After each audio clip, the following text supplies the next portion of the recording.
തിരുവനന്തപുരത്ത് പത്മനാഭസ്വാമി ക്ഷേത്രം നമ്മുടെയൊക്കെ അഭിമാനമായൊരു ക്ഷേത്രമാണ്.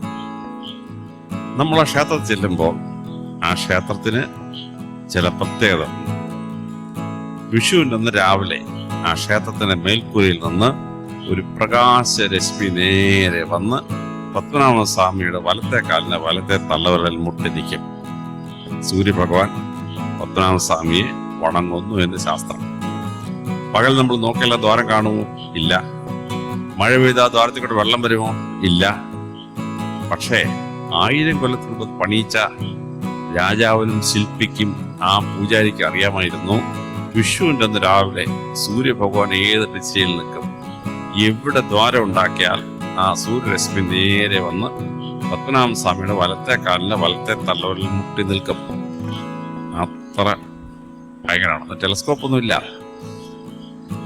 വളരെ ദൃഷ്ടിയിലൂടെയാണ് അവർ കണ്ടെത്തി പ്രദർശിപ്പിക്കുന്നത്.